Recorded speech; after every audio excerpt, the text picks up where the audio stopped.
আসসালামু আলাইকুম। আজকে আমি যাচ্ছি বিশ্ব ইজতেমায়।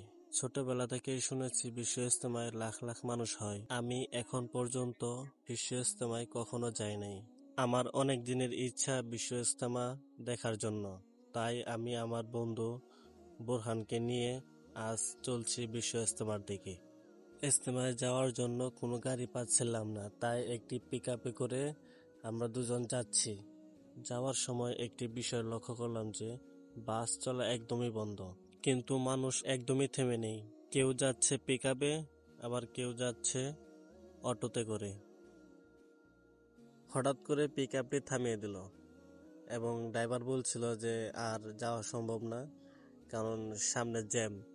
তখন আমরা ভাড়া দিলাম, ভাড়া দিয়ে হাঁটতে শুরু করলাম।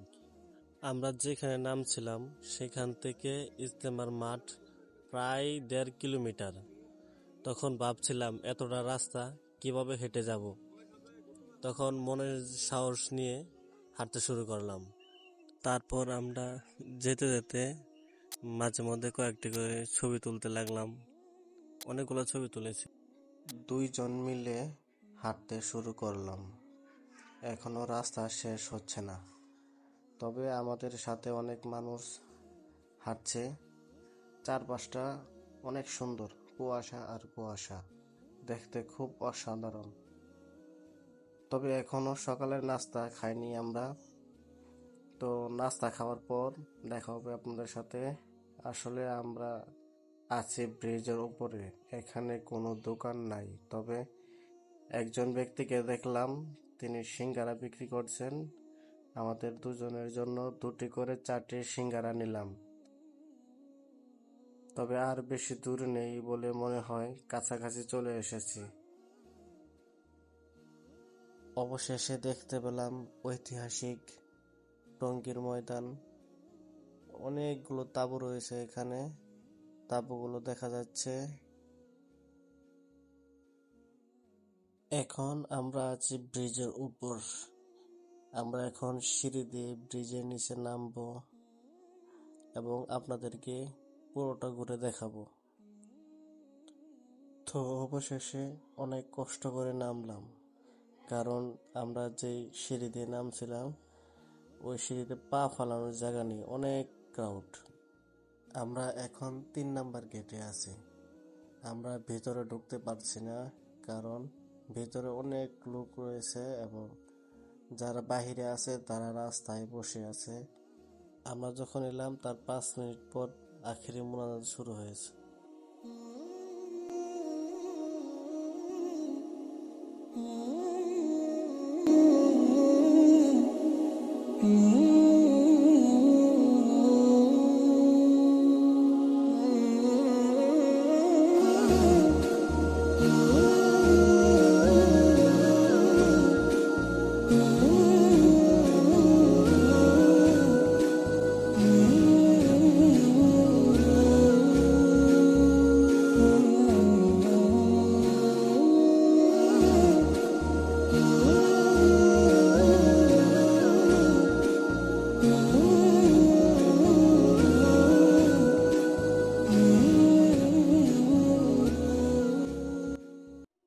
আখেরি মোনাজাত করে আমরা অনেকক্ষণ ঘোরাফেরা করলাম।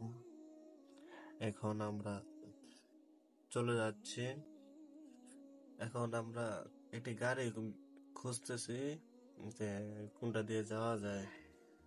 গাড়ি পাচ্ছি না, সবাই হেঁটে যাচ্ছে, গাড়ি বাস সব বন্ধ। তো দেখি ভাগ্যে কি আছে, গাড়িতে যেতে পারে কি না, না হেঁটে যেতে হয়।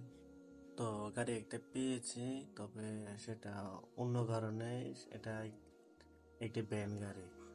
তো আমরা দুজনে আস্তে আস্তে ভ্যান গাড়িতে চলে যাচ্ছি। ভ্যান গাড়িতে হলেও ভাড়াটা অনেক বেশি, কারণ এখানে গাড়ি আপাতত নেই, তা সেই জন্য ভাড়াটা বেশি।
হুম